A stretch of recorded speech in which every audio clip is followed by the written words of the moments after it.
Hello everyone. आज हम topic करेंगे effect of oxidation reaction in everyday life. इसमें हम टू पार्ट्स पढ़ेंगे, क्रोजन एंड रेंसिडिटी। क्रोजन क्या होता है, एर्थ में भी पढ़ा हमने, रस्टिंग जैसे जंग लग जाता है ना चीज़ों को, उस प्रोसेस को हम क्या कहेंगे, कैसे जंग लग रहा है उसको हम कहेंगे क्रोजन। अब डिफाइन आती है क्रोजन की। क्रोजन क्या होता है, process of slowly eating up of metal due to attack of atmospheric gases. मतलब मेटल को कोई चीज़ खा रही है, बट किसके कारण, कोई अटैक हो रहा है गैसेस का। उसमें कौन सी गैसेस इन्वॉल्व होएगी, such as oxygen, carbon dioxide, hydrogen sulphide, water vapour. उसके सरफेस ऑफ मेटल में ये चीज़ें अटैक करेगी, जिसके कारण मेटल हमारा जो है वो कन्वर्ट हो जाएगा in the form of oxides, carbonate, sulphide. और इस प्रोसेस को हम क्या कहेंगे, क्रोजन कहेंगे। Most common example rusting of iron ही रहेगी, जो हमने एर्थ में भी पढ़ी है और अब हम 10th में दोबारा पढ़ रहे हैं। अब इसमें क्या आ रहा है, क्रोजन ऑफ आयरन में, when an iron article remain expose, जब हमने एयर में उसको लॉन्ग टाइम के लिए एक्सपोज किया हुआ है, उसका जो सरफेस है वो किस में कन्वर्ट हो जाएगा, ब्राउन फ्लेकी सब्सटेंस में, जिसको हम क्या कहते हैं, रस्ट। आपको 1 नंबर में भी डिफाइन आ सकते हैं, what you mean by a term rust. आपने बोलना है वहाँ पे ये क्या है, surface, when the surface is covered with brown flaky substance, this is called a rust. अब ये कौन सी फॉर्म में होती है, हाइड्रेटेड फेरिक ऑक्साइड की फॉर्म में होता है। और इसमें किसका अटैक होता है, ऑक्सीजन गैस का और वाटर वेपर जो कि एयर में प्रेजेंट है। अब आयरन का ऑक्सीजन के साथ अटैक कराया, वाटर वेपर के साथ अटैक कराया, तो क्या बन गया, ferric oxide, hydrated ferric oxide बन गया, जिसको हम क्या कहेंगे, रस्ट। सिमिलरली कॉपर जो है उसकी भी रस्टिंग होती है। कॉपर शाइनी जो है वो अपनी गुम कर लेता है, लस्टर हो जाता है, डल अपीयरेंस उसकी हो जाएगी थोड़े टाइम के बाद। इसमें रिएक्शन आएगी, कॉपर इसके साथ अटैक हो रहा है, carbon dioxide, oxygen and water.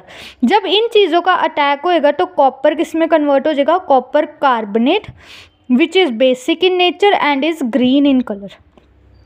Similarly rust of silver metal get tarnish हो जाएगा। क्यों, सिल्वर में किसकी कोटिंग आ रही है, ब्लैक कलर की कोटिंग आ रही है, surface by the action of किसका, हाइड्रोजन सल्फाइड्स। तीनों में केसेस अलग है, मिक्स नहीं करने। सिल्वर में हमने रिएक्शन किसके साथ देनी है, H2S के साथ, तो क्या बन जाएगा, सिल्वर सल्फाइड प्लस H2 बन जाएगा। ठीक है।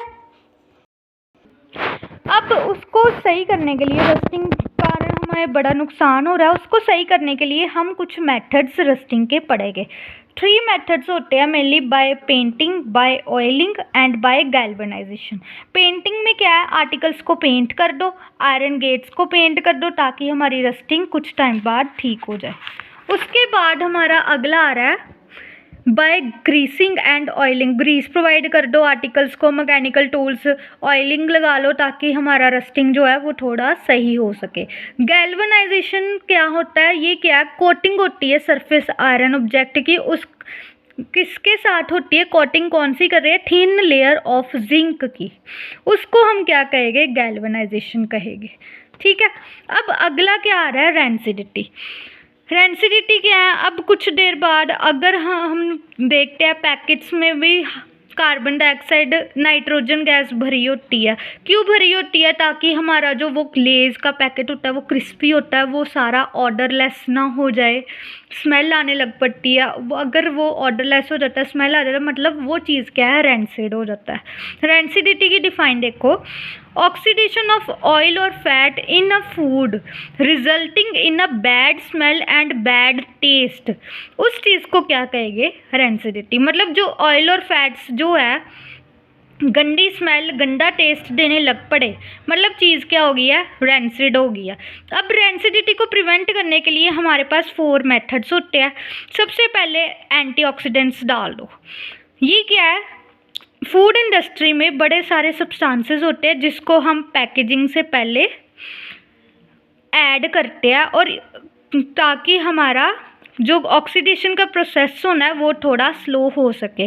अब उस सब्सटेंसेस जो ऐड कर रहे हैं उसको हम क्या कहेंगे, एंटीऑक्सीडेंट। क्यों कर रहे हैं, क्योंकि ऑक्सीडेशन प्रोसेस स्लो कर दे, रैंसिडिटी अवॉइड हो जाए। सेकंड आ रहा है vacuum packing. In number of cases हमें पता ही है, packing the food the container is available before sealing, so no, वही है, एयर भी ना पास हो, सब कुछ ना पास हो, तो उससे क्या होगा, ऑक्सीडेशन हमारी जो है नहीं होएगी, फूड में एंटर भी नहीं हो पाएगी। थर्ड क्या है, replacing air by nitrogen. In some food stuff air present around them is, वही है, नाइट्रोजन की पैकेट में नाइट्रोजन गैस जो है वो भर दो, जिसके कारण एयर जो है उसके पास क्रॉस भी नहीं हो पाएगी और हमारे जो चिप्स के पैकेट है वो वैसे के वैसे रहेंगे और टेस्टी एंड क्रिस्पी रहेंगे। Refrigeration of the food stuff, this method is very common at home. We keep the food stuff in the refrigerator में रखते हैं लो टेम्परेचर में, ताकि ऑक्सीडेशन हमारी स्लो हो सके। अब ये जो मैंने टॉपिक आज कराया, ये भी एग्ज़ाम में 5 मार्क्स में 3 मार्क्स में आता ही आता है। सो इसको अच्छे से पढ़ना। Have a nice day. Next video में हम थोड़ा क्वेश्चन पेपर डिस्कस करते हैं, CBSE ने जो रिलीज़ किया है वो अब हम थोड़ा डिस्कस करते हैं किस वे में वो रिलीज़ कर रही है प्रीवियस ईयर।